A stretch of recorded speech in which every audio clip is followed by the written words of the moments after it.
주 사랑 알기 원하네.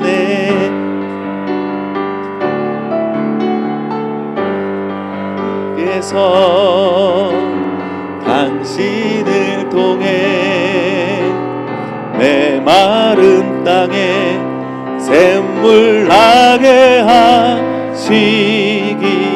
가난한 영혼, 목마른 영혼, 아멘. 당신을 통해 주 사랑 알기 원하네. 우리 박수로 환영하겠습니다. 할렐루야. 네, 우리 오늘 하나님께서 또 목사님 통해서 말씀하실 그 말씀을 기대합니다. 우리 로마서 말씀 같이 우리 한 목소리로 읽고 우리 목사님 말씀 같이 듣도록 하겠습니다. 로마서 8장 2절 말씀입니다. 네, 앞에 보이시죠? 네, 한 목소리로 같이 읽어보도록 하겠습니다. 시작. 이는 그리스도 예수 안에 있는 생명의 성령의 법이 죄와 사망의 법에서 너를 해방하였음이라. 아멘. 우리 한 목소리로 다시 한번 읽어볼까요? 시작. 이는 그리스도 예수 안에 있는 생명의 성령의 법이 죄와 사망의 법에서 너를 해방하였음이라. 아멘. 하나님께서 저와 여러분들을 새로운 차원으로 해방시키시는 귀한 시간이 될 줄로 믿습니다. 아멘. 네, 내일은 우리 헌금하는 시간을 갖도록 하겠습니다. 그래서 준비하신 예물을 잘 이렇게 감사 제목도 쓰시고 또 주님께 감사하는 마음으로 예물을 준비하셔서 내일은 헌금하는 시간을 같이 갖도록 하겠습니다. 네, 우리 목사님 나오실 때 박수로 우리 환영하시면서 말씀을 기대하는 마음으로 우리 박수로 환영하도록 하겠습니다. 다시 한번 네, 할렐루야. 감사합니다. 오늘 두 번째로 여러분들 뵙게 됩니다. 하나님께서 여러분들 통하여 저를 사랑한다 말씀해 주시고 또 저를 통하여 약한 자, 가난한 자, 박해받는 자, 그들이 지금 현재 어떻게 살고 있는지, 또 주님의 마음이 그들과 어떻게 함께하고 있고 또 그들을 통해서 예수의 모습이 드러나는지 우리가 이것을 좀 더 깊이 있게 나눠보기를 원합니다. 제가 12월 25일 그분이 이제 저희한테 복음 전한 분의 이제 생일을 축하하러 가서 세례받은 이야기도 이제 여러분들에게 드렸습니다. 혹시 어제 못 듣고 오늘 오신 분이 계실까요? 몇 분이나 계실까요? 혹시 한번 손 들어봐 주시겠습니까? 몇 분 계실까요? 어제 못 들으신 분? 거의 다 들으신 걸로 알고 있겠습니다. 그러면 계속해서 갑니다. 네. 그때 이제 그분이 저에게 이런 이야기를 해주었습니다. 원래 그분을 감시하던 사람이 있었습니다. 그분이 다니는 직장의 비서였어요. 그 직장 비서가 그 사람을 수십 년을 감시해 왔습니다. 그러다가 이제 어느 날 이제 북한이 식량난으로 이제 어려워졌을 때 제가 그 사회에서도 좀 더 고지식하게 사는 직장의 비서들 이런 사람들이 먼저 어려움을 겪었다라고 했습니다. 그래서 이제 그 사람도 식량난으로 가족이 힘들어지고 어려워지던 상황에 그 사람 자체가 또 폐결핵이 와가지고 심하게 각혈을 하면서 집에 이제 쓰러졌었습니다. 그때 그 비서가 늘 밀착 감시를 해야 되기 때문에 비서지만 그 자기가 감시해야 되는 그 사람이 이제 곡식 가리는 키를 아시죠, 여러분? 혹시 곡식 가려 보신 분은 아세요? 이제 그 알곡과 가라지를 구별하기 위해서 키질을 해서 알곡을 남겨두고 가라지를 날려버리는 그 키를 버드나무로 이제 그 잘라다가 버드나무 껍질을 벗겨서 그 키를 트는 겁니다. 그 사람이 그 일을 했었어요. 그래서 그 직장의 비서가 그 사람과 밀착 감시를 하기 위해서 늘 그와 그 키를 트는 일을 수십 년 같이 하면서 그와 대하면서 늘 그를 감시해 왔었어요. 그런데 늘 그렇게 함께하던 비서가 안 나오니까 이 사람이 집에 방문을 간 겁니다. 방문을 열고 들어가 봤는데 피비린내가 납니다. 어두운 밤에 비서가 피를 토하고 쓰러져 있습니다. 아무도 없는 거죠. 보니까 아버지가 폐결핵으로 각혈하고 쓰러졌는데 그 자녀와 아내는 아버지를 버려두고 갔습니다. 폐결핵이라는 게 얼마나 전염성이 강한 병인지 아시죠, 여러분? 그런데 먹지도 못하고 먹을 것도 없는 집에, 텅 빈 집에 아버지는 직장에 100여 명의 당원을 거느린 비서입니다. 당원이 100여 명이면 직장이 작은 직장 아니에요. 그런데 비서인데 직장에서도 누구도 그를 찾아와서 병문안하는 당원이 없었습니다. 몰라서가 아닙니다.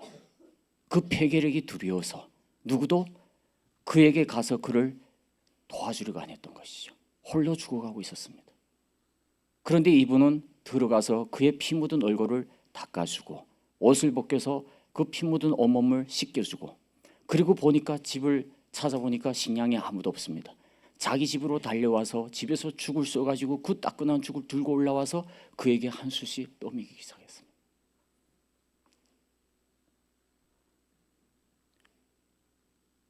그랬더니 비서가 이렇게 이야기합니다.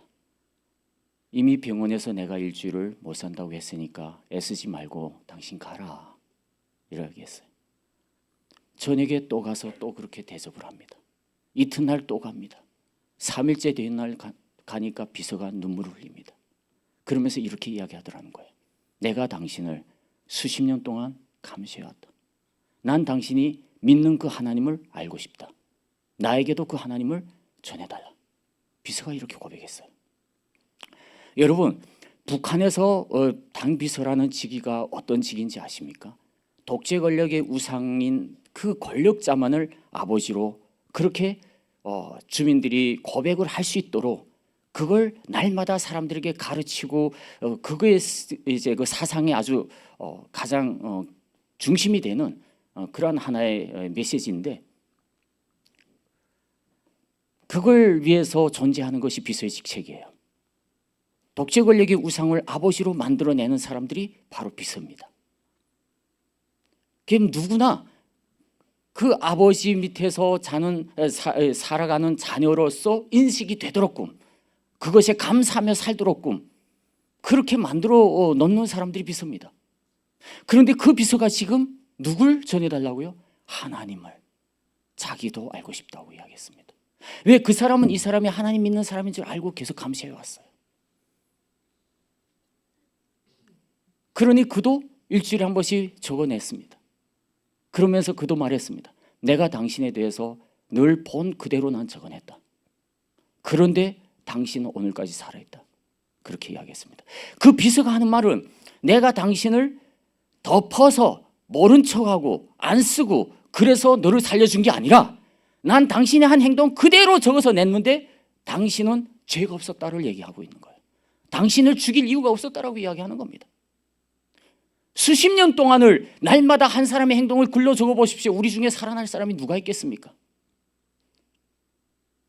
다 죽어야 되는 인간이에요. 다. 우리 그거 허다한 죄들을 다 덮고 사니까 사라지는 거지. 그런데 한 사람이 날마다 옆에 붙어서 일주일에 그 시간별로 한 사람에 대해서 적어서 그 사상을 검증하는 그 기관에다가 보고를 해서 거기에서도 또 구체적으로 검토를 해보고, 그래도 이 사람을 죽일 이유가 없다고 생각해 보십시오. 그런 사람이 되기가 아무나 되어지는 일이 아닙니다. 그렇게 이제 고백을 했죠. 그때 이분이 이제 이렇게 이야기했습니다. 하나님 아버지, 오늘 또 한 영혼을 회심시켜 주시니 감사합니다. 이제 주님이 주신 그 말씀을 성령이 감동하심 가운데 이 영혼에게 전할 때 영생의 기쁨이 이 영혼 속에 있게 하시고 성령님께서 그 영혼을 거듭나게 해달라고 그렇게 기도하고 영접 기도를 하고 그리고 복음 전하기 시작했습니다. 놀라운 것은 비서가 그것을 듣기 시작했고 감동받기를 시작했습니다. 3개월차 됐습니다. 원래 일주일이면 죽어야 하지 않습니까? 일주일이 됐는데 안 죽으시는 겁니다. 이분은 계속 가서 그를 먹이고 간호하는 겁니다. 혼자서. 열흘, 한 달이 됐는데 계속 안 죽는 겁니다. 3개월이 됐는데 그때부터 저처럼 비서가 같이 성경 공부를 하기 시작했습니다. 그리고 이제 건강이 점점 좋아지기 시작한 겁니다. 피도 안 토하고 이제 건강이 호전되기 시작했습니다. 6개월이 됐는데 아버지가 죽지 않고 살았다는 이야기 듣고 아내와 자식들이 돌아왔어요. 근데 그분이 그때 뭐라고 이야기한 줄 아십니까? 너희들이 이제는 나를 아버지라 부르지 말고 하나님을 아버지로 모시라, 이렇게 이야기했습니다. 이 비서에 입에서 직접 한 이야기예요.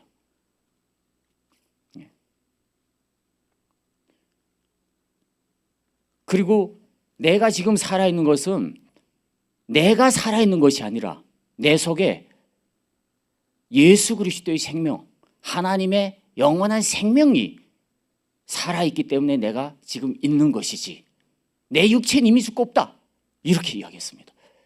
그가 얼마나 아주 짧고도 분명한 고백을 하고 있는가 보십시오. 우리가 예수 믿고 그런 고백 해보셨습니까? 난 예수 믿고 정말 나는 죽고 없고 이제 내 속에 정말 예수만, 하나님만 살아 역사하신다. 우리가 그런 고백 해본 적 있으십니까? 그 사람도 거의 한평생을 단기간에 간부로 살던 사람인데 그런 사람이 성경 공부 몇 개월에 뒤바뀌어서 그런 고백을 하는데 왜 우리는 수년 동안을, 아니 수십 년 신앙생활을 했는데 그 고백이 그렇게 어려울까요? 이게 박해만이 가능한 거예요. 우리가 예수 믿는데 이 박해라는 게 없으면 신앙이 점점 종교화돼 버립니다. 하나의 종교 집단이 돼 버려요.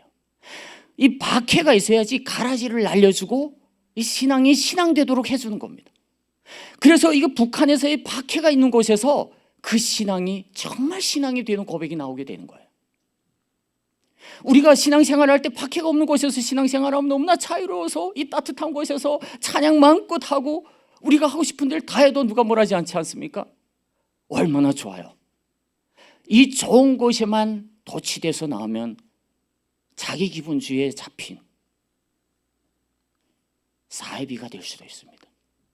그런데 정말 우리를 괴롭히고 예수 그리스도를 믿음으로 인한 박해가 있고 그 박해가 내 생명을 내어놓아야 하는 그러한 박해라면 더더욱 우리는 그때 정말 신앙이 얼마나 소중한 것인지를 깨닫게 되는 은혜가 있을 줄 믿습니다.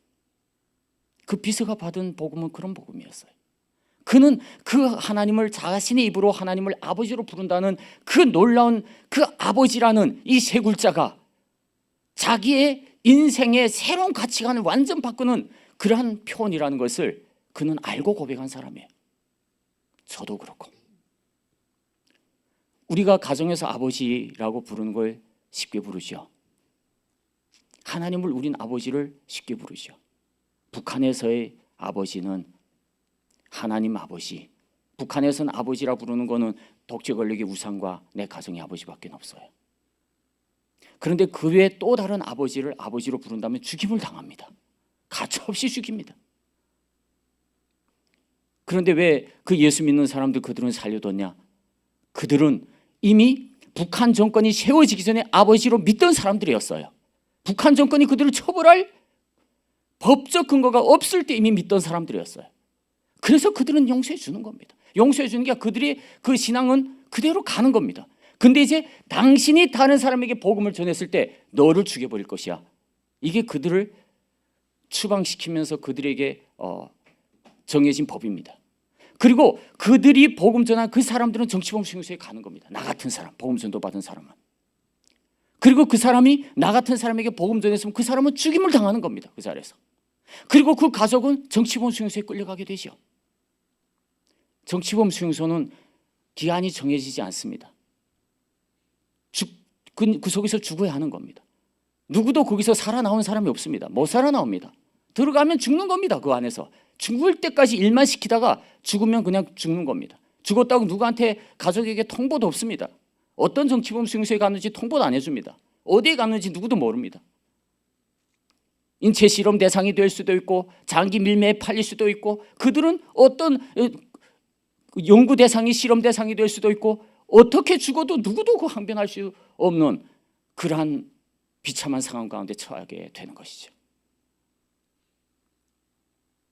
실상은 그냥 예수 복음 전도 받으면 죽는 자리라고 보시면 됩니다.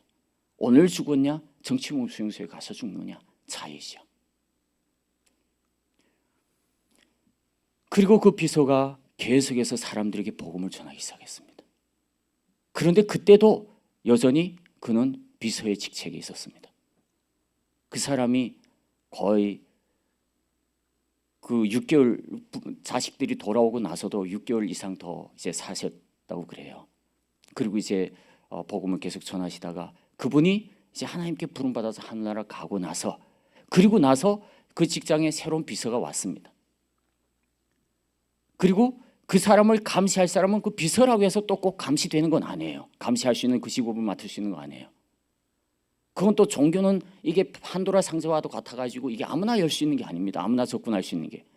그러니까 그 비서는 그 종교인들을 감시하는 직책을 맡고 있었지만 새로 위임된 비서는 그냥 비서의 직책은 행할 수 있으나 그들을 감시할 수 있는 권한을 받지 못한 사람이었어요.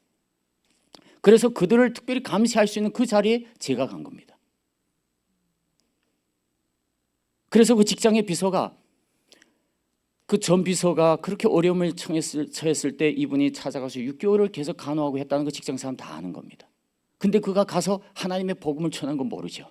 근데 인간적으로 볼 때 폐결핵에 걸려서 죽어가고 있는 사람을 가서 헌신적으로 했다는 이 아름다운 소식은 그들 모두가 외면할 수 없는 겁니다. 비서가 열심히 써가지고 이 사람을 조선노동당에 입당을 시켜야 되겠습니다 라고 상급당에 제안을 했습니다. 새로 위임된 비서가 감동받아가지고. 그런데 바로 부결돼 내려옵니다. 왜 부결됐지? 또 더 아름답게 써서 또 제출했습니다. 또 부결돼 내려옵니다. 세 번째 또 다시 더 3페이지 썼던 거 10페이지 써서 또 올렸습니다. 또 부결돼 옵니다. 그래서 왜 부결되지? 개인 문건을 받습니다. 깜짝 놀라. 악질 종교인. 이렇게 딱 빨간 글씨를 써놓은 겁니다.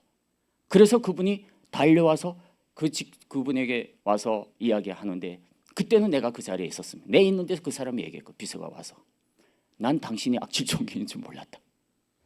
자기가 당신이 그 아름다움 때문에 당신 같은 사람이 당에 입당해야지. 그 비서가 죽어갈 때 그렇게 가서 사람 간호하고 살려내고 했는데 당신이 당에 입당해야지 누가 입당하겠는가. 그래서 자기가 어떻게든 입당시키려고 3번이나 그렇게 원서를 써서 이렇게 올렸는데 부결돼서 자기가 찾아보니까 악질 종교인으로 돼 있더라. 어떻게 된 거냐? 당신 진짜 그런 사람이냐? 근데 나는 옆에서 들으면서 맞습니다 이럴 수는 없잖아요.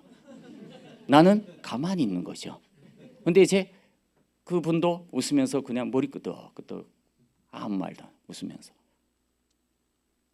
그런데 놀랍게 그 비서가 악질 종교인이라는 걸 알아버린 순간부터 그도 하나님을 알게 되는 겁니다.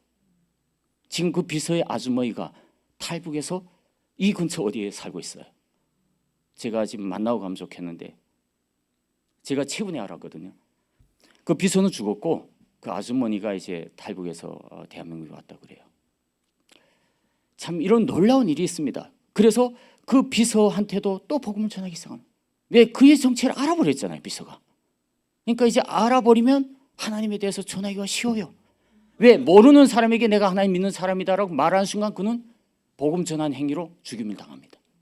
근데 이미 비서가 알아버렸잖아요. 내가 말해줘서가 아니라 지가 알고 왔네? 그래서 난 말했어. 그러니까 이제 그 사람도 열린 사람이었어요. 그래서 이제 그 비서도 이제 복음 전도를 받았고 저는 그때 생각을 해봤습니다. 참 이제 하나님을 북한에서 믿는다는 것은 정말로 자기의 있는 생명을 다 내놓고 하되 우리가 정말 내가 마음이 내켜서 내 감정이 뭔가 허용을 해서 내 또 아주 좋은 설교를 듣거나 강의를 듣거나 어떤 책을 읽거나 이래서 마음에 감동이 있어서 선을 한번 행할 수 있고 의를 행할 수는 있습니다. 또 헌신할 수도 있습니다. 날 내어주는 그런 행위를 할 수도 있어요. 장기 기증할 수도 있습니다. 근데 이게 우리의 어떤 감동이나 의를 따라서 할 수는 있습니다. 그런데 성령님이 감동해서 하시는 일은 또 다릅니다. 그러니까 뭐냐 하게 되면 우리는 모든 것이 순수가 중요한데 성령님이 감동하여 하는 일이 중요하다라는 겁니다. 여기에 영생의 비밀이 있다고 말씀하는 거예요. 그리고 이 성령의 감동하심이 하는 일은 내가 인간적으로 동의가 되지 않는 일을 성령님이 하게 하신다는 거예요. 인간적으로 볼 때는 내가 그 사람이 나를 수십 년 감시했어요. 근데 그분은 그때까지만 해도 자기를 수십 년 감시 그 비서 그것 때문에 자기 옆에 와서 하고 있는 줄 몰란 겁니다. 솔직히 자기가 비서가 솔직히 말하니까 그때 알았다고 하더라고요. 걔네 야 사람이 참 둔하다. 그 비서가 하늘릴 수 없어서 날마다 옆에 붙어 있었겠냐. 그쯤만 그도 생각 못할까? 속으로 생각했지만은 그 정도로 그 사람은 그런 행위가 정부로부터 있다는 걸 전혀 인식을 안 하고 살았던 겁니다. 그걸 인식하고 일부러 그 사람 앞에서 어떻게 한 게 아니라는 거예요. 전혀 모르고 그 사람이 감시하고 있는지 어찌인지 전혀 인식 안 하고 그냥 자기 삶을 살았던 사람이에요. 그런데 성령님께서 주장해서 성령님이 하라고 하시니까 그 사람에게도 하나님의 복음을 전하게 되고 예수의 생명을 나누게 되고 그 사람이 인간적으로 볼 때 의사들이 진단이 오인된 진단이 아닙니다. 죽어야지 맞는 사람 일주일 안에. 그런데 성령님께서 살려내시면 살더라는 겁니다. 저는 그를 보면서 예수님께서 자신의 부활을 증언하시기 위하여 십자가에 못 박히시기 전에 죽은 나사로를 무덤에서 불러내시는 사건이 있으십니다. 저는 그 비서를 살려내시는 사건, 주님께서 죽은 나사로를 살려내신 사건과 똑같은 거라고 봅니다. 사람들이 예수 그리스도의 부활을 그 사회에서 박해받는 그 땅에서 북한의 그리스도인들이 그 신앙에는 예수 그리스도의 십자가 죽으심과 부활이라는 이 두 개의 아주 단어가 그들의 신앙의 핵심이에요. 근데 어떻게 그 십자가의 죽음 그러지 않아도 어렵고 힘든 삶을 사는 북한 주민들에게 그 십자가의 죽음에 대한 복음을 전할 수 있겠습니까? 중요한 건 이 부활의 소망이 있어야 된다는 거예요. 그런데 그 비서 같은 사람을 하나님이 살려내시니까 죽은 나사로를 주님이 나오라 나사로야 하니까 배에 동인 채로 나사로가 걸어나왔다라고 성경이 증명하고 있어요. 그것도 죽은 지 나흘 된 나사로가 이미 몸에서 냄새가 나고 그래서 냄새가 나는 이미 성장이 됐음을 누구나 들여다본 사람은 다 아는 그런 나사로가 걸어 나오는 기적이 사람으로서는 행할 수 없는 기적, 이것이 하나님이 하시는 겁니다. 그 비서가 살아난 사건, 이게 죽은 나사로가 살아난 사건과 똑같은 거예요. 하나님께서 그 비서를 살려주신 이유 무엇 때문에? 예수 그리스도께서 살아 역사하심을 그 박해받는 그리스도인들이 복음을 전했을 때 그들이 전한 그 복음의 열매가 헛된 것이 아님을 그를 살려줌으로써 보여주신 겁니다. 그리고 나사로가 지금도 살아있습니까? 언제 죽은지는 기록 안 하고 있잖아요. 며칠 살다 죽었다 성경이 없잖아요. 그 비서도 지금도 살아있습니까? 딱 하나님이 필요한 날만큼만 땅에 두시는 겁니다. 충분히 하나님이 하신 역사를 증거하기에 충분한 날짜만큼만 두시는 겁니다. 그리고 이제 그때 저한테도 이제 그런 이야기했습니다. 한참 이야기하다가 그럼 저에게는 왜 그렇게 그런 무서운 복음을 전하게 되었냐라고 제가 물었죠. 저는 그때 어린 나이 아닙니까? 그걸 듣는다고 해서 내가 죽는 일인지도 모르고 저는 들었던 사람이고 또 그가 하는 얘기가 하나님에 대한 이야기가 정말 성경의 이야기인지 뭐인지도 전혀 모르고 나는 이 사람은 특별한 스토리를 가지고 있고 특별한 이야기를 가지고 있고 특별히 재밌구나. 그 사회에서 안 해주던 이야기구나. 이러면서 그냥 들었던 건데 훗날에 성경을 그 사람이 조목조목 읽어가면서 보니까 그게 성경의 이야기였다는 거죠. 그 사람은 다 이 위험한 걸 알고도 왜 비서집 아들에게 전했을까? 악감으로 전했는가? 그게 아닌 거죠. 그가 나한테 하는 말이 나를 처음에 그 총각교회에서 만났을 때 첫눈에 성령님이 강하게 마음을 주시더래요. 내가 보낸 청년이다. 내가 보낸 청년이다. 복음을 전하라고. 그래서 그것이 이게 무슨 사인인가 하고 계속해서 기도하는데 그 사람들은 한 사람에게 복음 전하기 위해서 보통 6년, 7년을 기도합니다. 그러다가 다가가서 조심스럽게 복음 전합니다. 그런데 나는 보자마자 하나님이 내가 보낸 청년이다 복음 전하라고 강하게 성령님이 마음속에서 말씀을 하시더래요. 직접.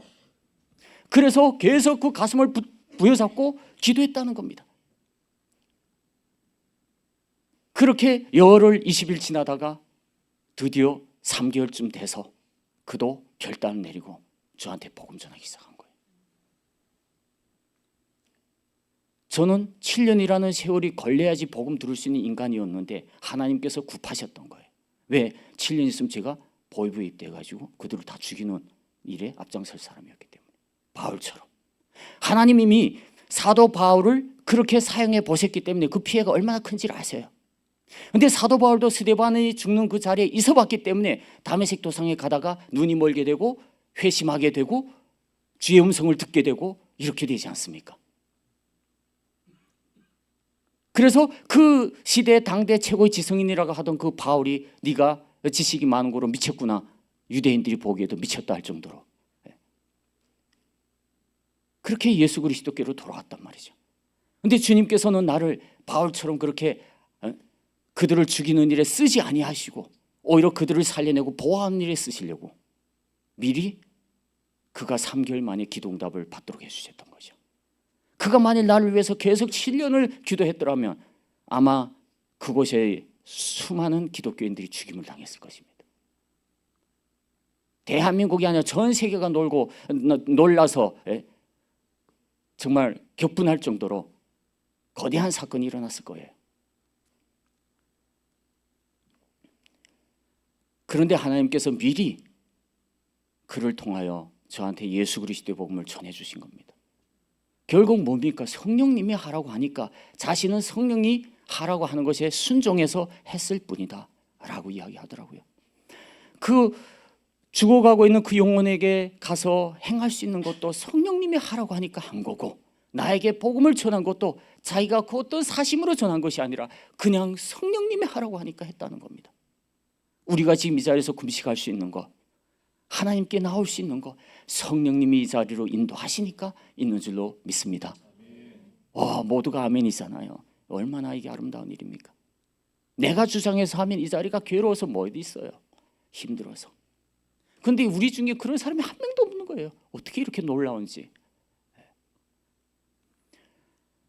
저는 이 성령님이 하시는 일들에 대해서 그 북한의 그리스도인들 보면서 그렇게 깨달아지게 됩니다. 그래서 우리가 죄와 사망의 법이라는 것은 바로 세상이 정하는 법입니다. 오히려 지금 요즘 죄인이 오히려 더 죄를 벌하려고 하니까 그 사람에게 자기 죄를 뒤집어 씌우죠. 내란을 일으킨 자가 내란죄라고 뒤집어 씌우기도 하는 그러한 형국인 것 같아요. 대한민국이. 제가 보건대는 그렇습니다.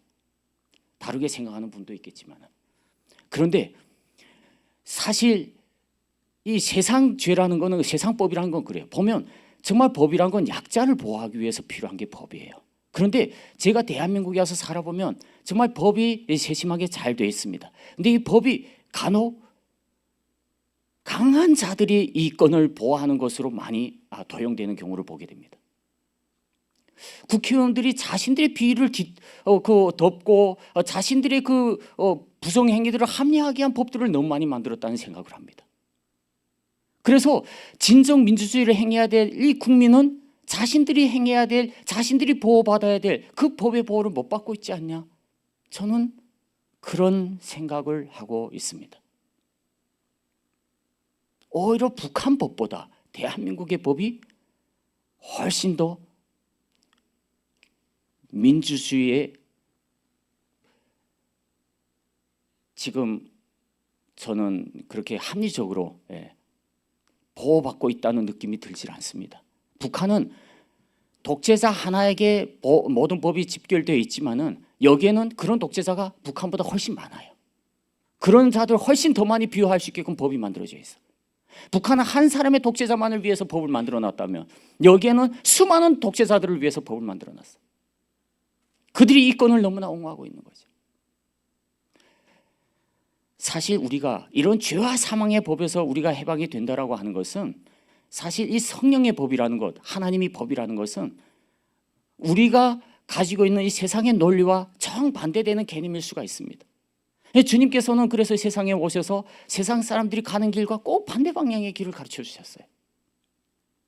그리고 예수님께서 하시는 설교도 역설이라고 그럽니다. 역설. 우리는 듣기 싫은 말을 역설이라고 그래요. 내가 생각하고 있는 진리는 이쪽 방향인데 저쪽 반대편의 이야기를 하고 있는 거죠. 그럼 듣기 싫죠. 근데 이제 주님이 하시는 모든 설교는 다 역설적인 설교입니다. 세상의 논리와 반대되는 설교를 하고 계시죠.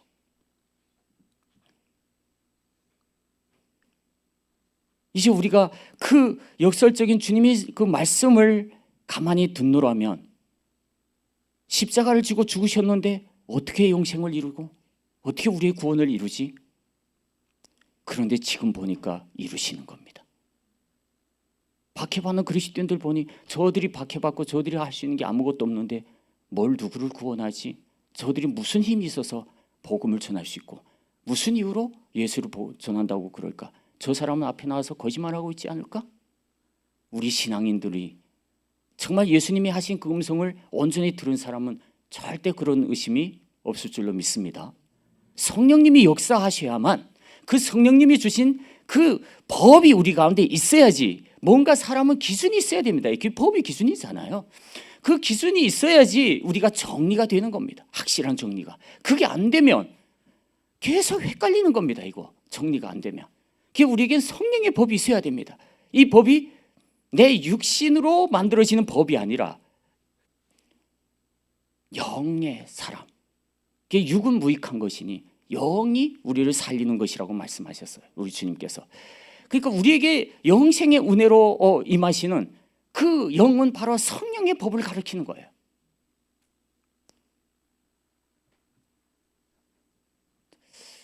제가 이제 참 그 북한의 그리스도인들의 그 모습을 보면서 참 깨달은 바를 여러분들에게 이렇게 증언을 하다 보면 참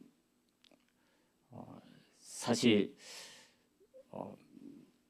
이게 약간 주관적이지 않기를 저는 계속 기도하고 있거든요. 정말 이게 왜 그런가 하게 되면 저만 체험한 거지 않습니까? 그렇기 때문에 제가 잘못하면 정말 주관적인 것이 돼가지고 다른 사람이 들을 때 소설같이 들을 수가 있는 것이죠. 그래서 제가 늘 기도하는데 제가 어제도 말씀 전하고 가서 계속 제가 전한 말씀을 제가 이렇게 들어봤어요. 들으면서 또 계속 기도해 봅니다. 그걸 다 듣자고 해도 1시간 반이 되잖아요.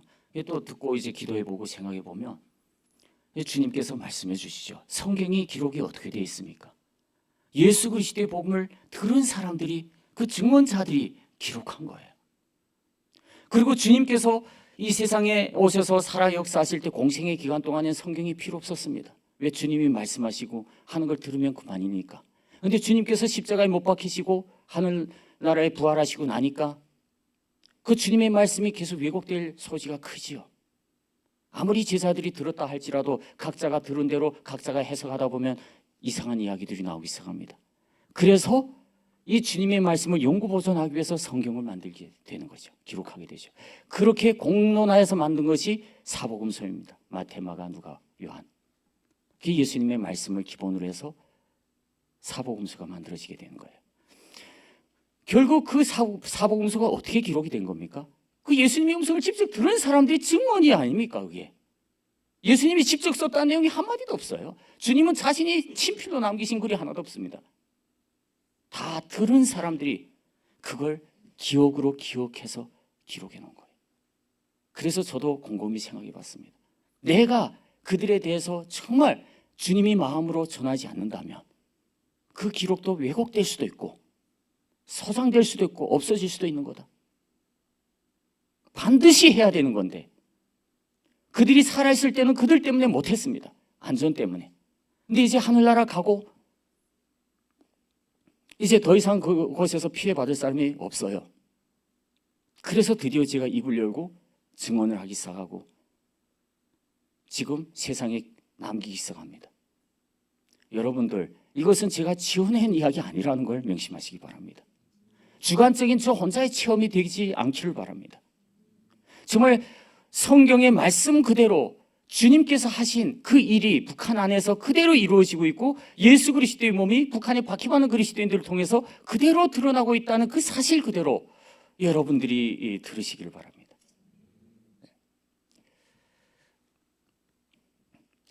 그렇게 제가 이제 97년도에 그렇게 이제 96년도 12월 25일 날 하고 이제 97년도에 이제 2월 19일 날 제가 아내랑 결혼을 했어요. 여기 보니까 결혼할 상대들이 꽤 돼요. 그런데 사실 우리 결혼 상대를 정할 때 사람들이 결혼 상대를 정하는 그 방법은 다 다양할 수 있습니다. 근데 저는 딱 세 가지를 봤습니다. 이 세 가지를 보고 다 말씀드리기는 좀 그렇죠. 제 주관이니까. 근데 중요한 것은 제가 원래 이제 보이부 원서를 넣을 때는 보이부상 딸하고 보이부 비서 딸을 제가 이제 보고 있었습니다.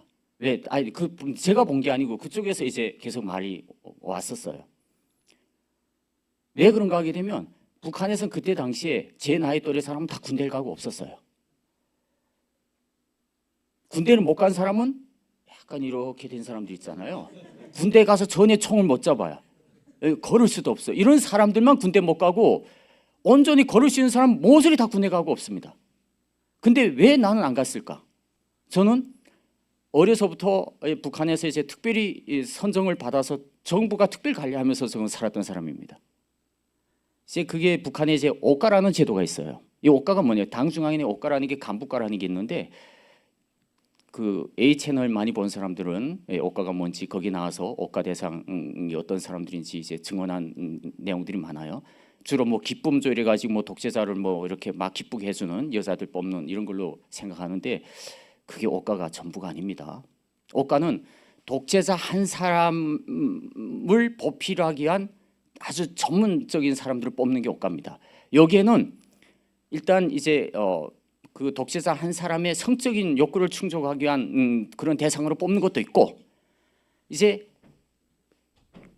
정치 분야를 맡은 사람, 군사 분야를 맡은 사람, 문화, 경제 모든 분야를 맡은 최고 인재를 뽑습니다. 근데 이걸 언제 뽑냐 하게 되면 중학교 시설이 뽑아요.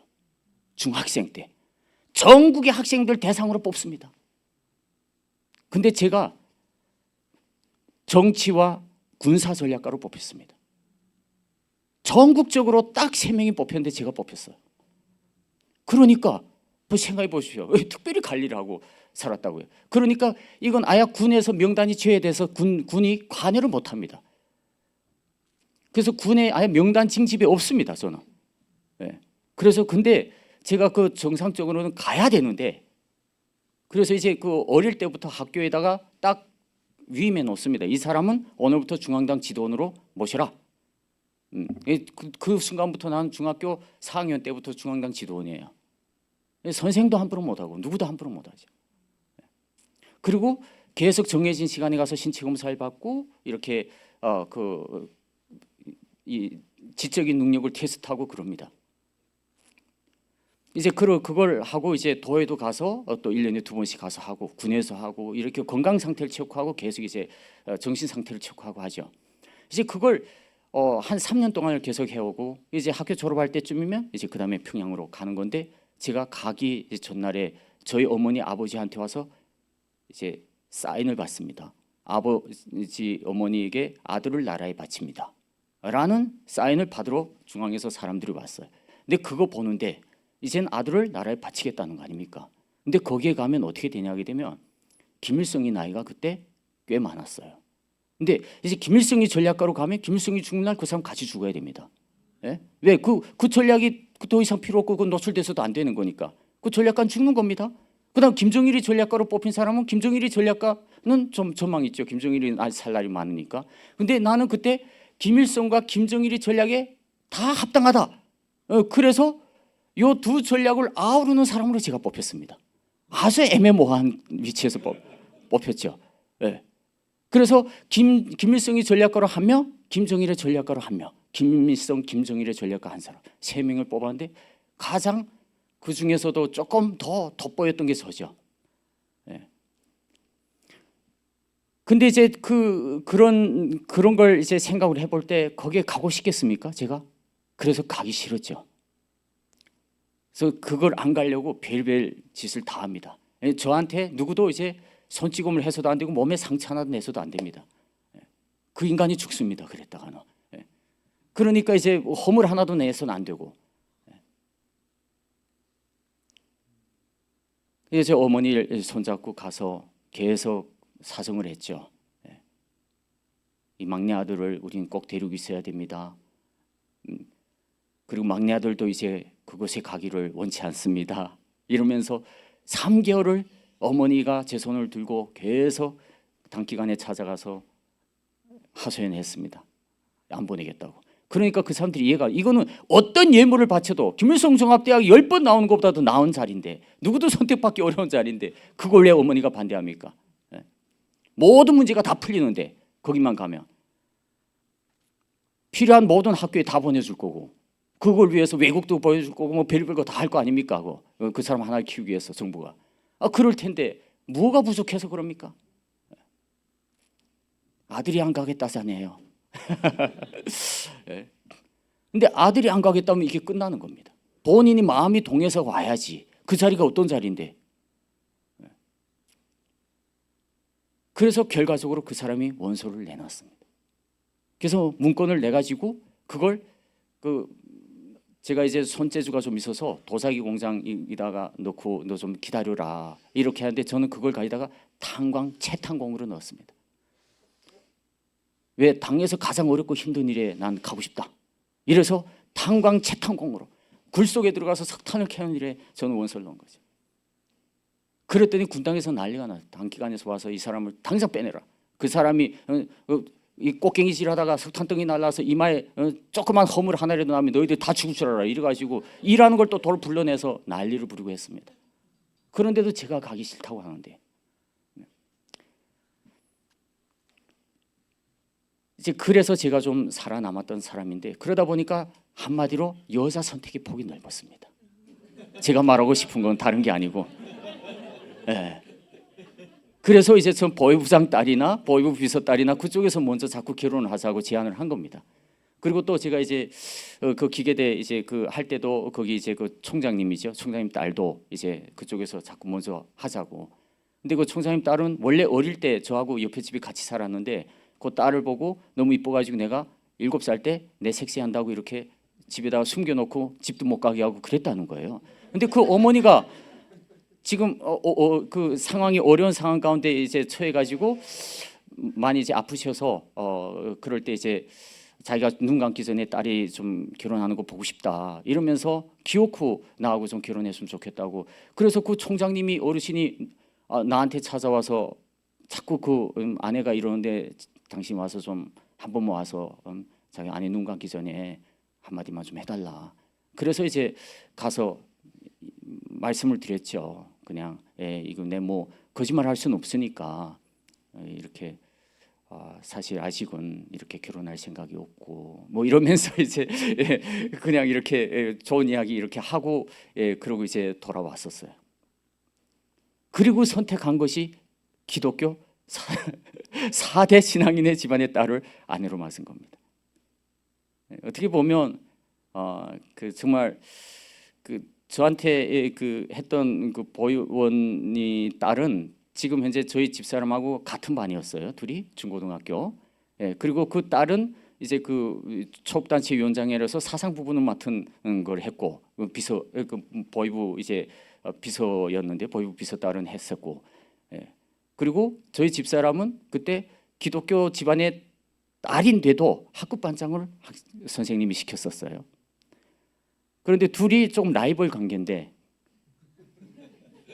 저는 기독교 집안의 딸을 선택한 거죠. 원래 제가 보위부에 입대하려면 누가 해야 됩니까? 보위부장 딸이나 보위부 비서 딸하고 해야죠. 그런데 이제 그 원서를 바꾸고 취소하고 제 가치관이 바뀌니까 결혼 상태가 바뀌더라는 걸 지금 말씀드리고 싶은 겁니다. 사람이. 그러니까 내가 어떤 일을 하고 어떤 가치관을 가지고 사는가에 맞는 결혼 상대를 선택하게 되더라는 거죠. 결국 그래서 저는 그 아내랑 지금도 좀 살고 있고 어찌어찌해서 지금 대한민국까지 와서 살고 있지 않습니까? 예. 그러니까 이게 어떻게 보면 그 하나님이 하시는 일은 놀라운 거예요. 그리고 이제 그분들하고 같이 그때부터 다니면서 예수 복음 전하는 일에 함께 동참하기 시작했습니다. 그리고 많은 사람들이 또 어려움을 당할 때 굳이 한 일을 제가 그들보다도 훨씬 제가 더 많은 것을 내어놓을 수 있는 상황이었기 때문에 많은 부분을 기부하면서 함께 그들을 돕는 일을 해왔습니다. 그리고 또 그들이 어려움에 처했을 때 제가 직접 들어가서 그들을 건져내는 일도 했습니다. 왜 그런가 하게 되면 저한테 이제 어느 날 그 복음 전하신 분이 오셔서 야 아무개가 가족이 다 지금 또 좀 어려운 상황 가운데 처했는데 그들이 갈 곳이 없다는 거예요. 그래서 날 보고 좀 집에 데리고 있지 않겠냐 이렇게 말씀을 하시는 거예요. 근데 그때 부부가 결혼한 지 이제 몇 달이 안 됐을 때 신혼살림하기. 그래서 제가 3개월 있다가 새가 났다고 말씀드렸잖아요. 새가 금방 나서 이렇게 방 하나를 사고 새가 났었어요. 그랬다가 이제 좀 더 좋은 독집 하나가 생겨가지고 이제 그 안에 들어가서 이제 제가 살게 됐는데 그 집에 이제 들어가서 이제 이사를 한 번 더 한 상황이죠. 그러니까 이제 결혼해서 이제 한 거의 뭐 1년 가까이 되던 했는데 그래도 신혼 살림 때죠. 근데 이제 그분이 그렇게 누굴 좀 가족을 좀 집에다 데리고 있을 수 없겠냐. 내가 오케이 했죠. 예, 해봅시다. 근데 그 사람이 어떤 사람 이야기 되면 이분이 오래전에 복음 전한 가족인데 이 사람이 대기업의 자재과 이 자재를 이렇게 조달하는 그러한 일을 하는 사람이었어요. 그러니까 기업의 자재를 조달하다 보니까 자기도 모르게 기업 간에 이제 거래를 하다 보면 서로 약속한 대로 주고받고가 돼야 되는데 기업이 이제 제대로 운영이 안 되고 생산물이 안 나오고 이러다 보니까 그 사람이 사기꾼이 되기 시작한 거예요. 그래서 원래는 회사가 줘야 될 돈을 못 주니까 자기 집에 돈에 또 주변의 사람들 돈을 빌려가지고 그 돈을 넣고 이렇게 하다가 빚꾼들이 찾아와서 그 집에 있는 꽤 괜찮은 삶을 살았는데 집에 있는 재산 다 들어가고 이제는 널 죽이겠다고 막 이제 도끼를 들고 오고 낫을 들고 오고 막 이제 이렇게 되니까 이 사람이 가족과 함께 피신을 해야 되는데 갈 곳이 없어서 그래서 제 집에 데리고 있은 거예요. 근데 이분이 어느 날 집에서 계속 공짜로 이제 아들 딸 그 부인의 그분에 해서 넷이 이제 우리 집에서 먹고 사는데 다 먹고 살기 힘든 시대 아닙니까? 1998년도가. 그런데 이제 그 네 가족이나 와서 신혼 살림에 얹혀서 살자고 하니 어려운 거죠. 어느 날 나하고 이렇게 이야기합니다. 자기들이 중국에 좀 가고 싶은데 나보고 좀 중국 보내줄 수 없냐. 그래서 제가 그때 국경경비대 이제 그 지휘관들을 좀 알고 있었어요. 또 그들도 누군가 신뢰할 만한 사람이 자기들에게 일을 제안을 해야지 듣지 아무나 돈을 준다 해서 이렇게 사람을 툭툭 보내주고 이러지 않거든요. 사람이 우선 신뢰가 돼야지 돈을 받아먹어도 받아먹는 거지. 그래서 그 국경경비대 지휘관 만나가지고 가족이 이만해서 정말 어려운 가운데 처했는데 좀 보내자. 그랬더니 그들이 이제 도와줘서 두만강으로 해서 중국으로 가족을 다 보내줬더랬어요. 그래서 이 사람들이 어디로 가 있었냐 하게 되면 연길에 가서 연길교회에서 도움을 받아가지고 그 교회에서 이제 함께 성경 공부를 하면서 살고 있었습니다. 왜? 북한에서 이미 이분들로부터 복음 전도를 받은 분이었기 때문에 교회가 익숙하거든요. 그래서 연길에 가서 연길교회에서 이제 이렇게 선교사님들이 좀 지원해주고 이렇게 있었습니다. 그런데 어느 날 경찰들이 총을 들고 이 집에 딱 들어온 겁니다. 그래서 전체가 다 거기에 함께 있던 사람들하고 함께 잡혀서 나왔어요. 보이브에 잡혀 나왔는데 이 가족만 잡혀 나왔으면 모르겠는데 한 1~2명의 사람들이 같이 잡혀 나왔어요. 근데 문건이 보니까 이만큼 중국 공안에서 조사한 내용이 나왔는데 전부 다 나온 겁니다. 근데 그 내용 보니까 아무개 선교사, 아무개 누구 이름이 다 있더라고요. 제가 보이브에 들어가 보니까. 근데 지금 이 가족만 살려내와야 되는데 그거 어떻게 합니까? 그래서 제가 그때 진짜 그때까지만 해도 제가 보이브에 괜찮은 라인들이 여전히 있어가지고 그 사람들을 전부 다 보이브 안에서 보는 앞에서 그 사람들 문건을 바게트에다가 휘발에 쳐서 이렇게 기름 쳐서 그냥 다 태워버렸어요. 보는 앞에서. 그리고 그냥 다 데리고 내 집으로 왔습니다. 그때 제가 이제 결혼을 해서 그때는 그 사람들이 1년 만에 잡혀 나왔는데 저는 또 1년 됐을 때는 이미 조금 더 나은 삶이 돼가지고 이제 아파트 한 채를 제가 96평방이니까 한국 평수를 쳐도 한 33평에 해당하는 꽤 괜찮은 아파트였습니다. 이제 그 아파트를 사가지고 그 아파트에서 이제 살림을 시작했었습니다. 그래서 그때 그 아파트에 살 때니까 원숭읍에 딱 역전 앞에 아파트에서 이제 살았어요. 그 이제 제 집으로 이제 그 가족도 네 분을 데려와서 같이 있었죠. 근데 이들이 날마다 계속 식사 때마다 이 찬양을 부르고 기도하고 이게 습관화돼 가지고 저희 집에 왔는데도 대놓고 막 박수 치면서 찬양하고 기도하는 겁니다. 그래서 내가 이 아파트인데 이게 바깥의 소리가 이 위층 아래층은 이게 안 들려요. 왜 북한은 이게 아파트에도 여기처럼 층이 고가 낮은 게 아니고 이게 높습니다. 왜 불을 이렇게 지펴서 방을 덮여야 되기 때문에 안에 이제 온돌도 놓고 이래가지고 위층 아래층 소음이 안 들립니다. 그래서 위층 아래층은 괜찮은데 옆집도 뭐 소음이 안 들리고 당연히 괜찮은데 이 소리가 창문 바깥으로 나가는 거예요. 제가 3층에 살았는데, 그러니까 창문 바깥으로 나가 바깥에서 지나가던 사람들이 들을 수 있는 거거든요. 근데 이 사람들이 막 박수치고 찬양하고 기도하는데 제정신이 없는 거예요. 내가 보니까. 그래서 이렇게 막 절제하고 이러는데 그래도 제가 그 사람들을 3개월 넘게 집에 데리고 있었습니다.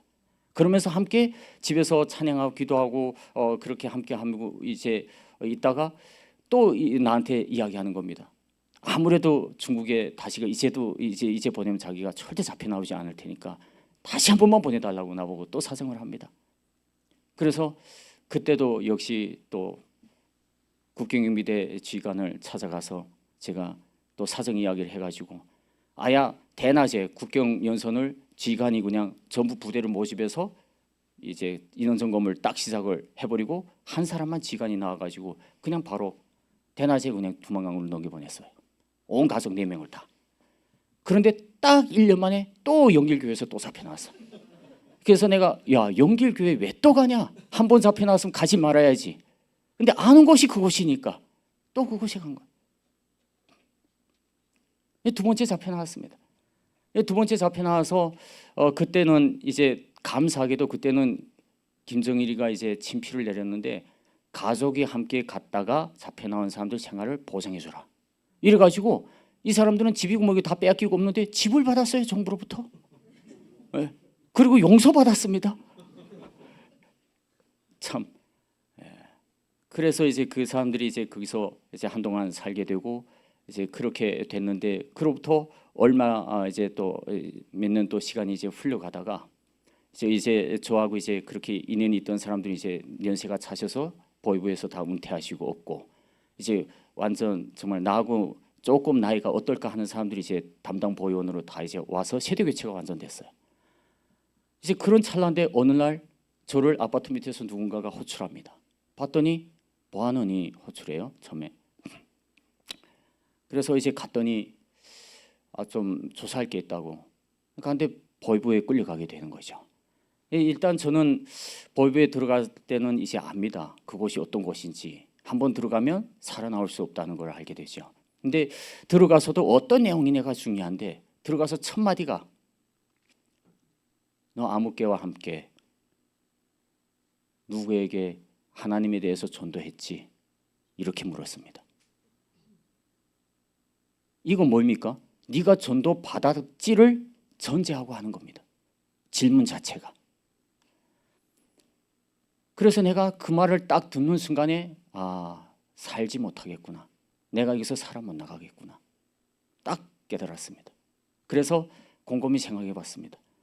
저는 그 사람들이 그 한마디 할 때면 얼마나 수많은 작전들이 오고 갔는지 제가 다 체험해 봐서 압니다. 북한의 보위부가 사람을 잡는다고 해서 그냥 얼렁뚱땅 잡아다가 아닌 것도 때려서 되게 하고 이러지 않습니다. 한 사람을 잡기 위해서 대한민국은 이 CCTV가 잘 돼 있고 이 정보망이 잘 돼 있어서 수사도 쉬워요. 그런데 북한은 그렇지 않습니다. 전부 사람이 감시합니다.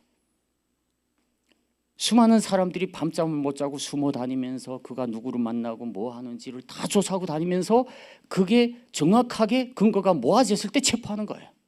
그러느라면 그게 10년 될 수도 있고 몇 년이 될 수도 있습니다.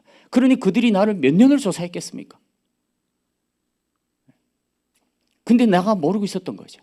난 설마 누가 나를 그렇게 조사해? 감히 어떤 놈이 이러면서 전혀 이제 거기에 대해 인식을 못하고 살았던 거예요. 근데 들어가서 벌써 그 말 딱 듣는 순간 이미 내 조사는 끝났구나. 이미 끝났을 때 잡아가는 거예요. 이제 완벽하게 조사가 끝났을 때. 난 그걸 너무나 잘 알기 때문에 아니오라고 할 수도 없었어요. 부정할 수가 없었던 거죠. 이미 이 사람들은 다 알고 있기 때문에. 그렇다 해서 예라고 하면 어떻게 됩니까? 다 죽임을 당하는 겁니다. 그 사람들이 전부.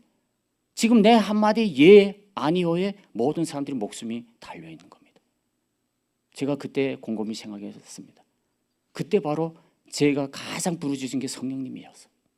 성령님, 나 하나의 입술을 덮으시고 나 하나의 생명을 받으시고 저 많은 사람들을 통해서 하나님 영광 받아 주옵소서 기도했습니다. 그리고 그들이 어떤 회의에도 단 한마디도 예라고 대답하지 않았어요. 그렇다 해서 아니오라고 부정도 안 했습니다. 늘 침묵했죠. 기도했습니다. 아마 거기서 아니오라고 했으면 그들이 온갖 악한 고문을 다 했을 겁니다. 북한 보위부 안에 얼마나 참혹한 곳인지 이 중에 탈북민이 있으면 바로 아실 텐데 특히 온성 보위부가 가장 북한 전역에서 소문났습니다. 왜 그런 줄 압니까?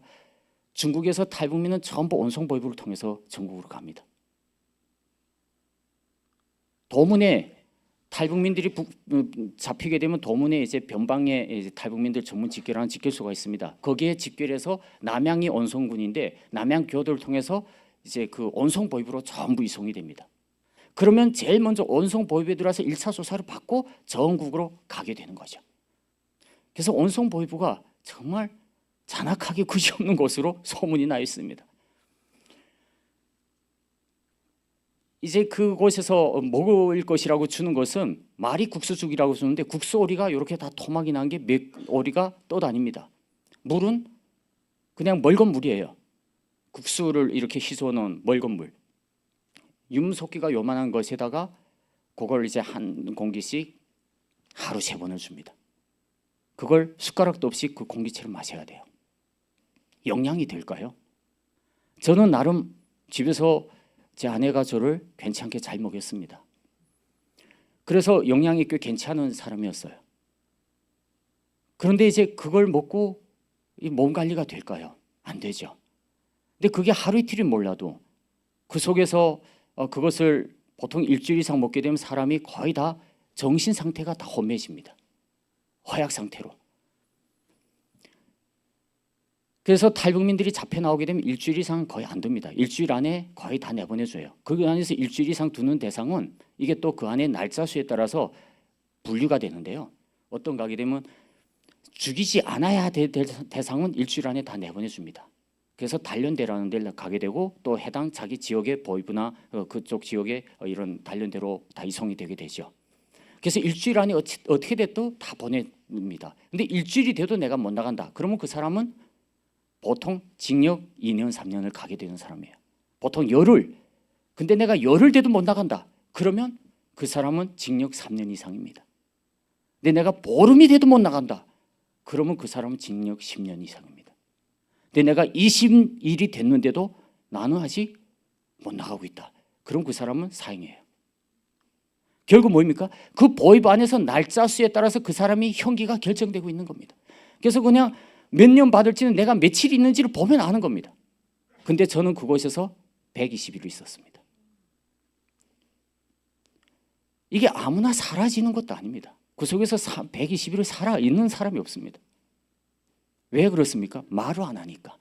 형기를 청할 수가 없잖아요. 어딘가에 보낼 수가 없잖아요. 나는 그 안에서 죽기로 작정한 사람이에요. 그냥. 그러니까 이게 대답을 해야지 이게 결판이 날 텐데 대답을 안 하니까, 말을 안 하고 시인을 안 하니까 더 조사가 이루어지지 못하는 겁니다.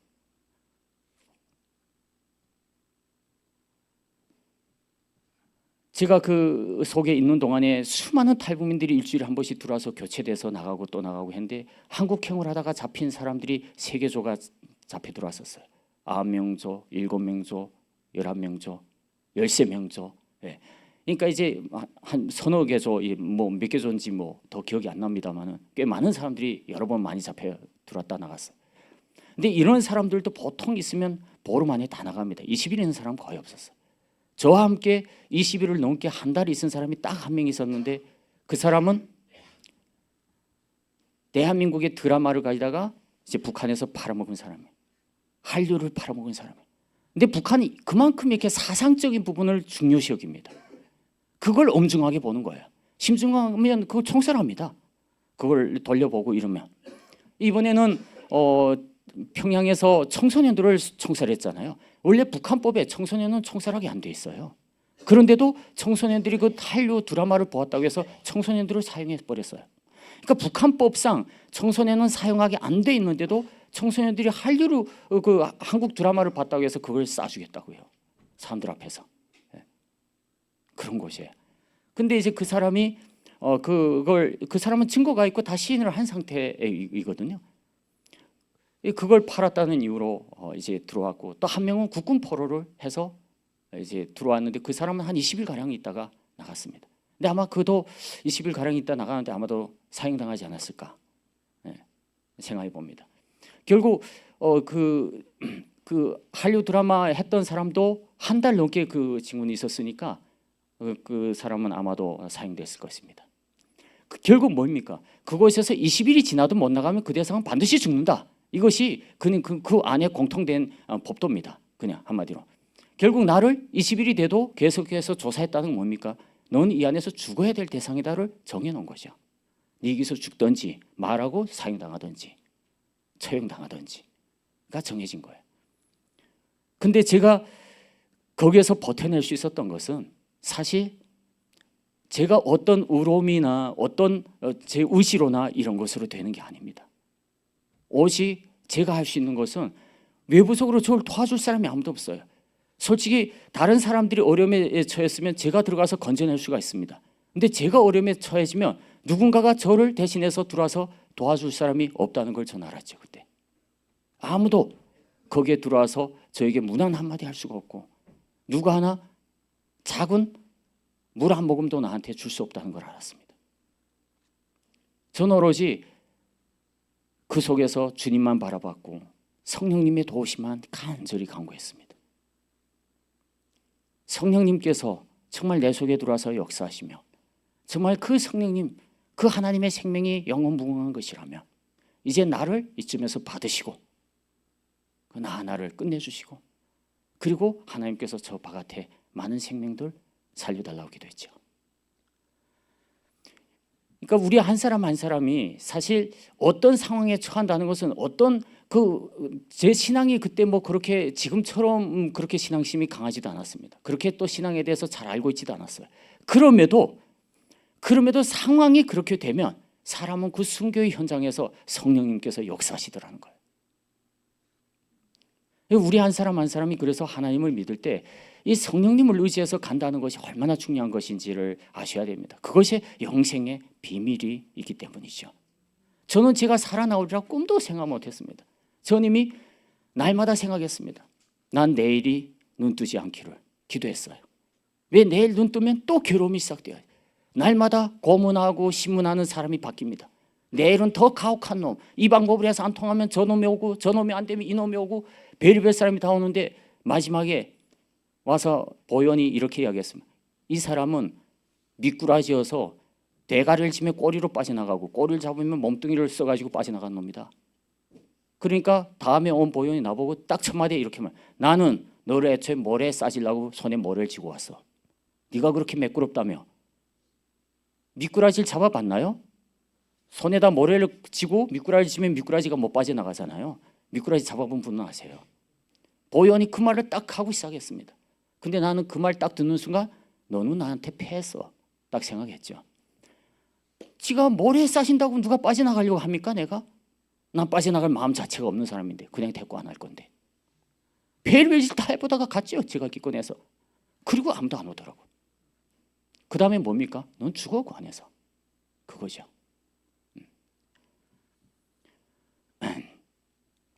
그러니까 저는 그들이 별별 그 회유와 기만 그러한 것을 다 해도 하나님께서 누구의 생명을 소중히 여기는지를 아니까 감히 내 생명 하나의 가치와 다른 사람들의 생명의 가치를 비교해 봤을 때 어느 것이 크고 작은 것인지를 가늠할 수 있더라고요.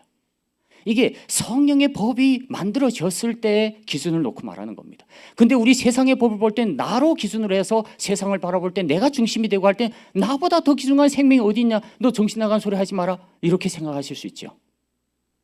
그런데 성령의 법이 들어오면 우리는 그 기준이 바뀌고 가치관이 바뀌더라는 겁니다. 난 이미 가치관이 바뀌어서 아내도 바꿨어요. 아니, 아내 바꾼 게 아니고, 이건 수정하겠습니다. 아내 바꾼 게 아니고 아내 선택을 아내를 선택할 때 선택의 기준을 바꿨어요. 네? 그것처럼 가치관이 변하면 아내를 선택하는 기준도 바뀐 것처럼 우리가 그 자기의 가치관이 바뀌면 이 모든 게 그 삶의 기준이 바뀌더라는 거예요. 그때 어린 아들이 통일이가 있었습니다. 그 애가 눈에 가장 크게 밟히더라고요.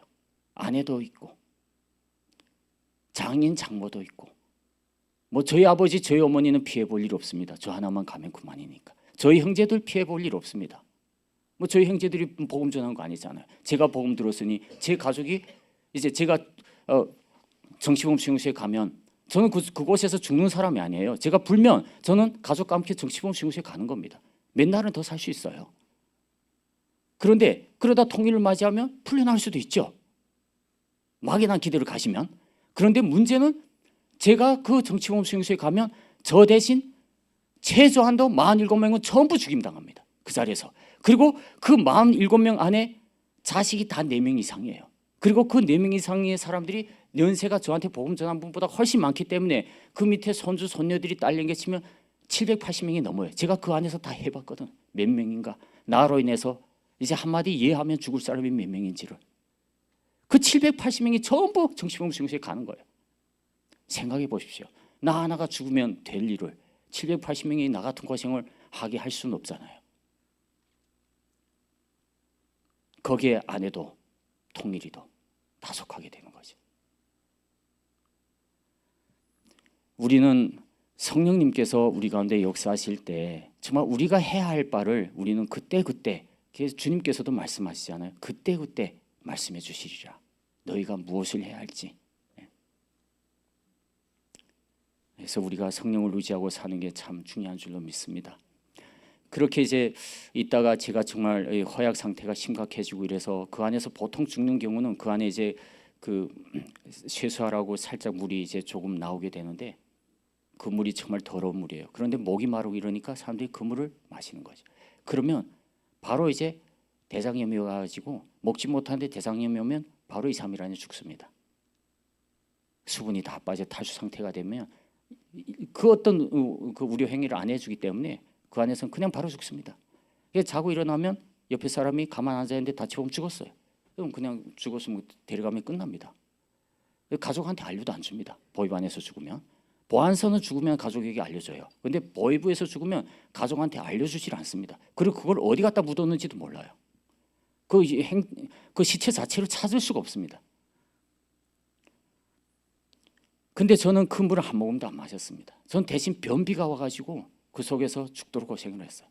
근데 이제 그걸 마시고 이러면 저 같은 경우는 또 장기 수락해서 오래 있거든요. 사모간방에 있었는데 이제 그 오래 있으면 그 있는 어간에 한 서너 번을 소금을 이제 줍니다. 근데 소금을 2손가락으로 이렇게 딱 집어서 손바닥 펴라 이러면 손 위에다 놔주는데 소금알이 7알 내지 8알이 떨어지는 거예요. 그러면 이 소금알 7알 내지 8알이 얼마나 그렇게 소중한지 염분이 보충돼야 되잖아요. 그 소금알 하나를 입에다 넣어서 녹이면 그 소금이 얼마나 꿀같이 달고, 그리고 소금알 하나를 해서 이렇게 입에다 넣는 게 이게 하루 종일을 그 소금알 7알을 녹이는 게 그렇게 행복하더라고요. 그리고 그 속에서는 그 소금알 하나를 갖고 전쟁을 합니다. 서로가 그걸 먹어야 사니까.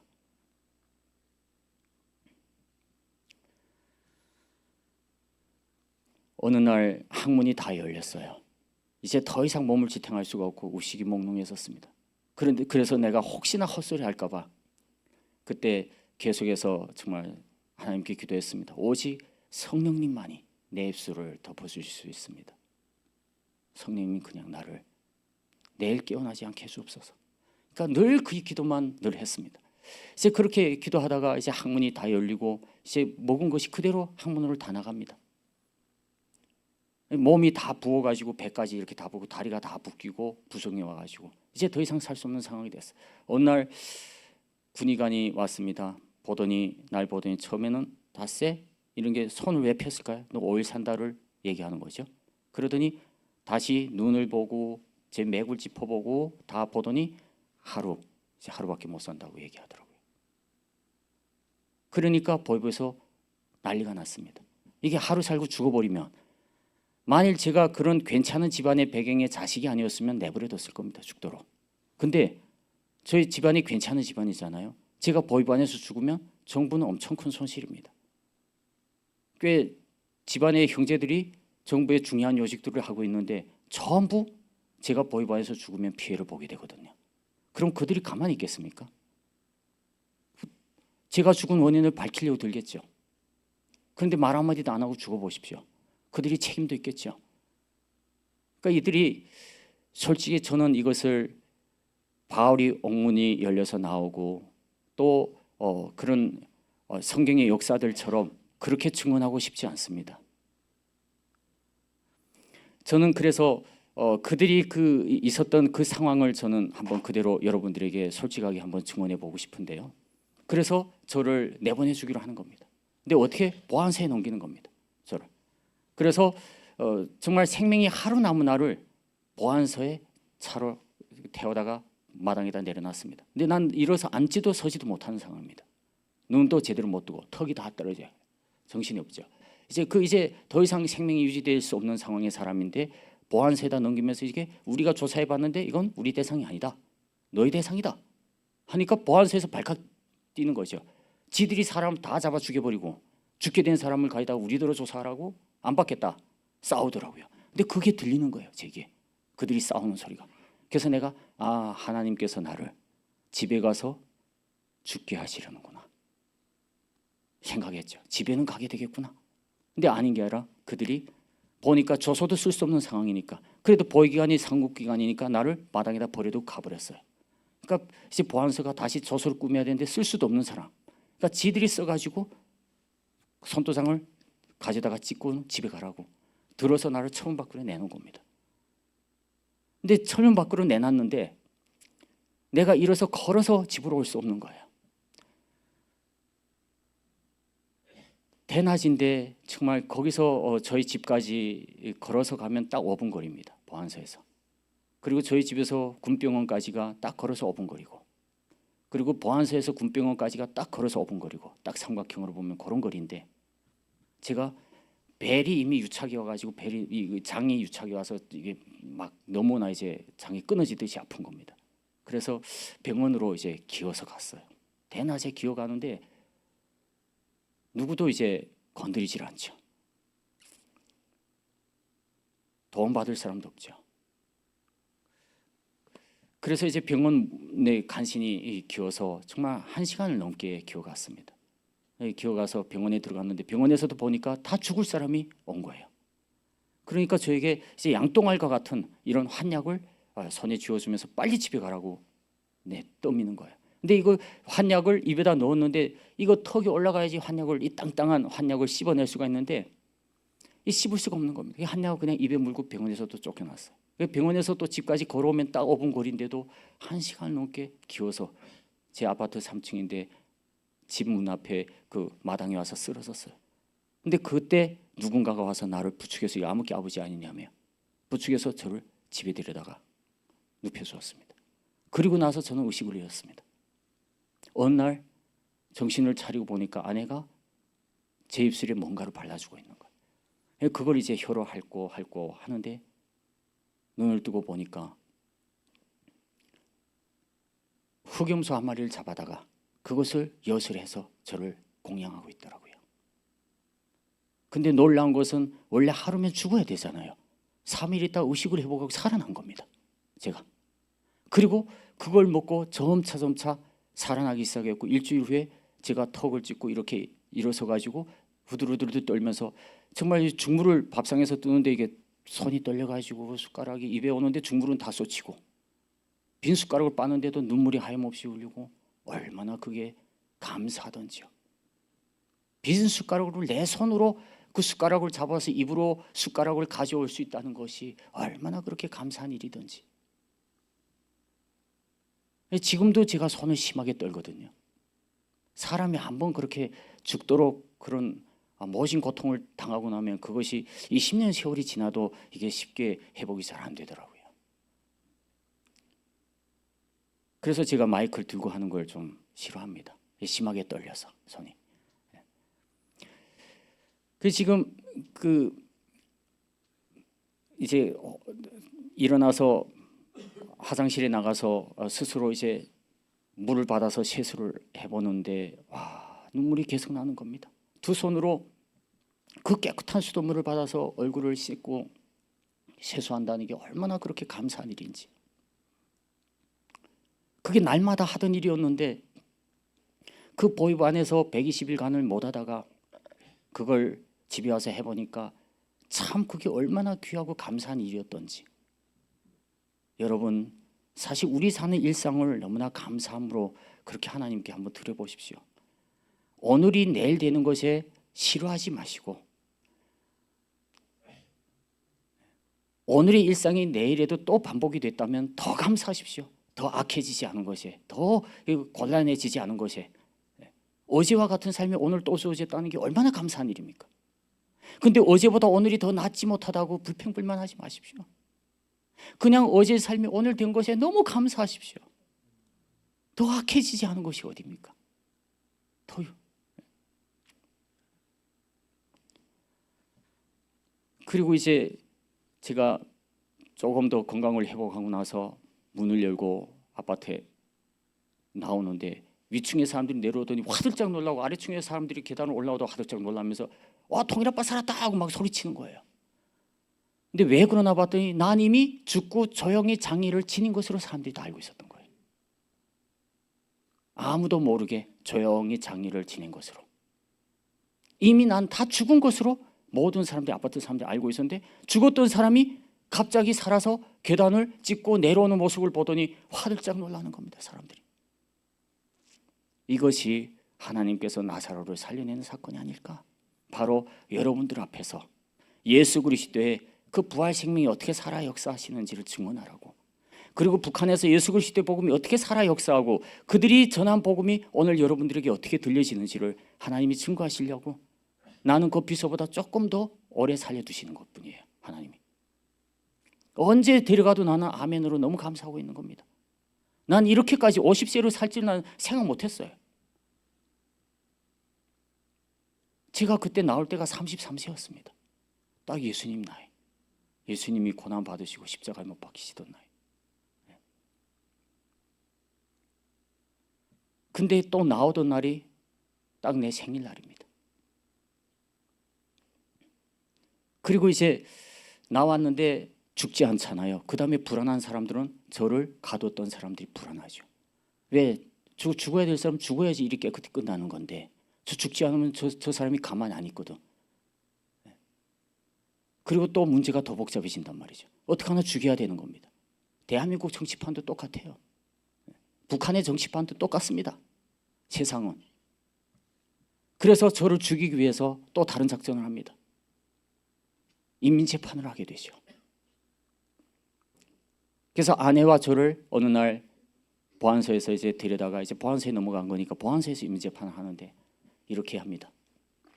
사람들, 많은 사람들을 불러 모아서 온송에 이제 여기를 말하면 통장 이런 사람들만 모아서 그 사람들 한 100여 명을 모아놨어요. 그래 놓고는 그 앞에서 아내와 저를 세워놓고 인민재판을 합니다. 북한의 인민재판은 딱 두 가지입니다. 사형한다, 추방한다. 두 가지, 둘 중에 하나입니다.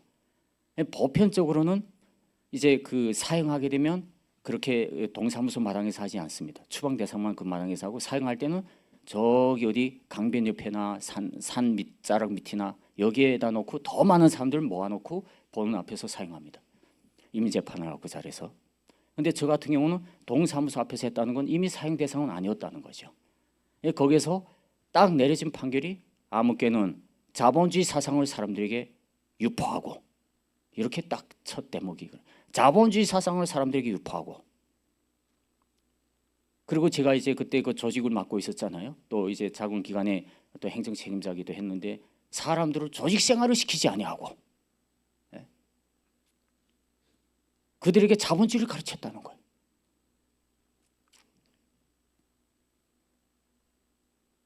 말도 안 되는 제목이죠. 그래서 내가 그 자리에서 항의를 했습니다. 당신들이 말하는 그 자본주의는 뭐냐? 너는 뭘 먹고 배때 나왔냐? 이놈아. 말을 했죠.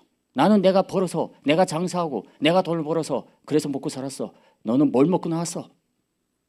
정부에서 너만 먹으라고 줬냐? 그런데 바로 집행이 되는 거죠. 그곳에는 그 어떤 변호사도 없습니다. 그렇게 그냥 단 몇 분, 2분, 3분도 안 되는 사이에 집과 재산을 몰수하고 추방한다. 끝납니다. 거기에는 이 대한민국 같으면 자기 그 문제를 변호할 수 있는 변호사도 있고 정말 그렇지 않습니까?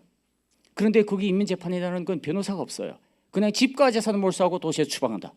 끝난 겁니다. 그리고 바로 차를 옆에다 대절해 놓고 저와 아내를 차에다가 강제로 이렇게 묶어서 싣고, 그리고 가더니 집 앞에 가서 세워놓고 어린 통일이를 제가 유치원에 아침에 보냈었는데 그 통일을 어느새 유치원에서 데려다가 또 차에 태우고, 그리고 집안에서 그 옷가지나 이런 것들을 자기들이 막 가져다가 차에다 실는데 보니까 훗날에 그 이송돼서 상간벽지로 이제 실려 갔는데 가서 보니까 좋은 옷은 저희들이 다 뽑아가고 그 실는 사람들이 지들이 알아서 다 뽑아내가고, 그리고 정말 그렇게 해서 저를 실어서 보냈더라고요. 근데 가는 것도 이제 그 온성 시내를 벗어나더니 나보고 이제 묻습니다. 강석 어디 갔으면 좋겠어? 여보, 당신이 나를 어디에 데려갈 줄도 모르고 태우고 나왔냐? 그러니까 나는 특별히 봐줘서 내가 가겠다는데 보내주겠다는 거예요. 그럼 당신이 차에 기름이 얼마나 있길래 멀리 실어 갈 거 있냐? 가장 가까운 곳에 당신이 나를 내려놔라.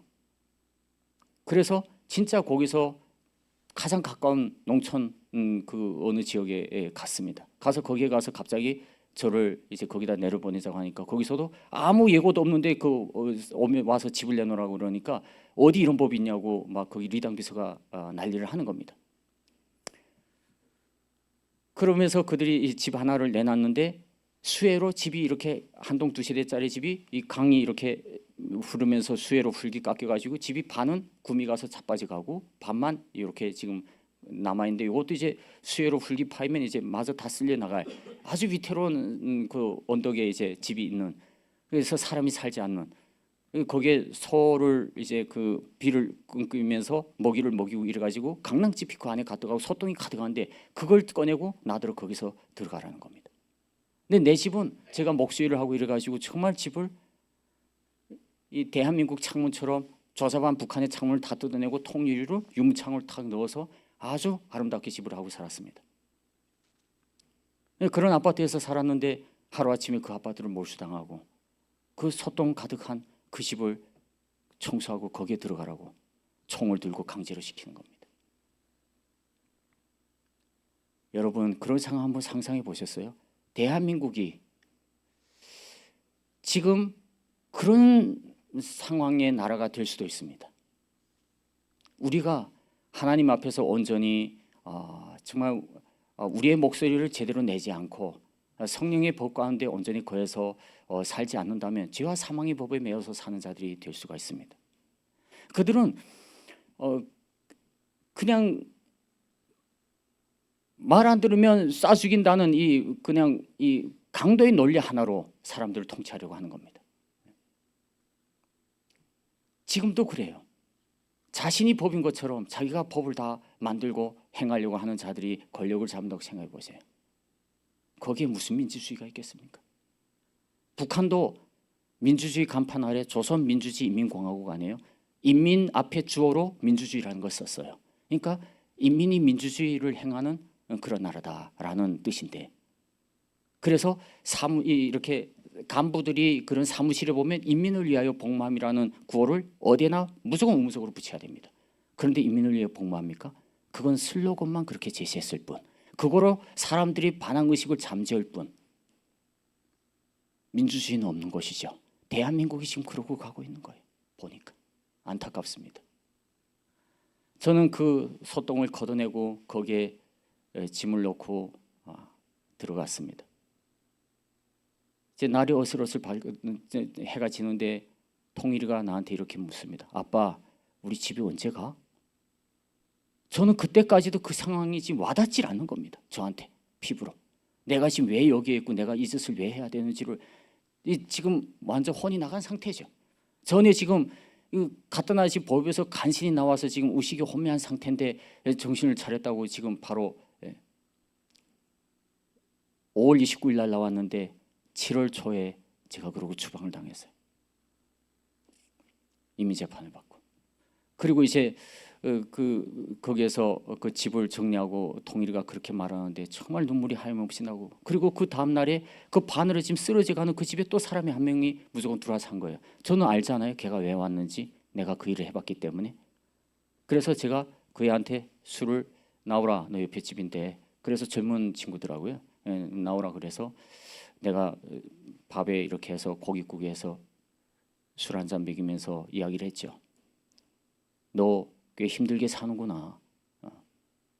너 여기 왜 왔니? 그러니까 그 지가 말하더라고요. 어떻게 형님같이 좋은 분이 여기로 왔는지 모르겠는데 아무 일도 하지 말고 내 집에 누가 들어오는지, 내 집에서 누가 오는지 나가는지 그것만 감시하라고 해서 자기가 어쩔 수 없이 자기는 여기 왔다고 나보고 얘기하더라고요.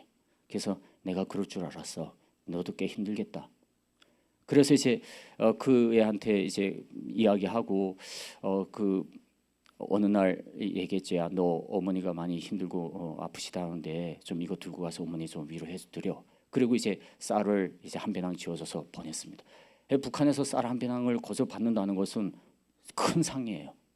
네. 아무나 어디 가서 쌀 한 줌 받기도 어려운 나라인데, 그러니까 이 친구는 그 쌀 한 배낭을 쥐고 어머니한테 달려갔어요. 그때 제가 아내는 아내대로, 통일은 통일이대로 다 보내고 저는 저대로. 그래서 중국으로 가기로 결정을 하고, 그래서 통일은 할머니 집에 맡겨드리고 외할머니 집에 맡겨드리고, 그리고 이제 아내와 저는 중국으로 이제 피신해 가기로 이제 했죠. 밤에 밤길에 그 친구를 만났습니다. 만났는데 이게 눈이 안 보일 정도로 맞아가지고 이게 다 불어난 겁니다. 왜 그런가 했더니 어머니 집에 가 어머니를 부양하고 급히 오는데, 야 이놈아, 너는 그 사람을 감시하라고 한순간도 뜨지 말라고 했는데 네가 왜 이렇게 길에서 나가다니냐고 경찰이 구두발로 길에서 걷어차가지고 엄청 얻어맞고, 이게 눈이고 뭐이고 이게 안 보일 정도로 이게 퉁퉁 부은 겁니다. 내 너무 미안해가지고 그 친한테 또 있는 식량 다 줬습니다. 네가 이거로 먹고 몸보신해라. 난 이제 다시 안 올 것이다 이 나라에. 그랬더니 그 친구가 절대 잡히지 말라고, 꼭 가서 성공하라고. 그러니까 그렇게 두만강을 저는 넘게 됐어요. 사실 북한을 나오는 게 오로지 저는 정말 하나님께서 제가 그런 상황을 안 만들어주면 안 나올 사람이기 때문에 하나님이 저를 그렇게 보내신 거예요. 저는 그 모든 일에 대해서 저는 사실 그 하나님께 원망하지 않습니다. 성령님께서 정말 저 하나를 구원하시기 위하여 행하신 그 일들이 정말 수많은 고난을 겪고 고통을 당하고 죽임을 당하는 어려움을 겪었지만은, 그래도 오늘날 여러분들 가운데 정말 더 위대하신 예수 그리스도의 생명이 어떻게 살아 역사하시는지, 그리고 또 우리가 추구하고 받고자 하는 그 영생의 은혜가 어떤 것인지 증언할 수 있는 은혜를 허락해 주셔서 저는 더 감사를 드립니다. 그래서 여러분, 사실 우리가 예수를 믿는다는 거, 교회를 온다는 거 부끄러운 일이 아니에요. 누구한테 말 못할 일이 아닙니다. 긍지 있는 것이고 세상에 주지 못하는 새로운 그러한 삶의 기쁨을 주고 가치관을 주는 것이라는 걸 여러분이 명심하시고, 복음을 전해도 담대하게 자신이 아는 것에 거해서 전하시고, 또 그리고 정말로 그 성령님이 감동하심 가운데 그 영혼에게 복음을 전하는 그러한 은혜가 있으시기를 바랍니다. 오늘은 여기까지 마치겠습니다. 감사합니다. 그리고 혹시 여러분들 중에 질문 있으면 제가 질문 한번 좀 받아보면 어떨까 합니다. 가능하면, 시간이 가능하시면. 네. 혹시 궁금한 게 있으신 분? 네. 괜찮을까요, 목사님? 네. 네. 네. 질문이 없으면 제가 그만 기도하고 내려가겠습니다. 기도하겠습니다. 아버지 하나님, 참으로 감사합니다. 저희 한 사람 한 사람을 하나님께서 귀한 은혜 가운데 선택하셨고 오늘 이 형제연합교회를 통하여 우리 아버지 하나님의 풍성한 은혜를 나누기를 원하십니다. 아버지 하나님, 약한 자의 금식 성례를 통하여 성령님께서 우리 가운데 영원한 생명의 은혜로 충만하게 역사하시며 우리의 가난한 심령, 굶주린 심령 가운데 예수 그리스도의 생명으로 충만하게 하여 주옵소서. 하여 우리가 더 약한 자, 더 어려운 가운데 있는 자를 바라볼 수 있는 시선을 가지게 하여 주시고 우리 내면으로 향한 그 모든 시선들을 거두게 하시고 이제 우리의 시선을 들어 주님이 마음이 있는 그곳 가운데 행하게 하여 주옵소서. 예수 그리스도 이름으로 기도합니다. 아멘. 감사합니다.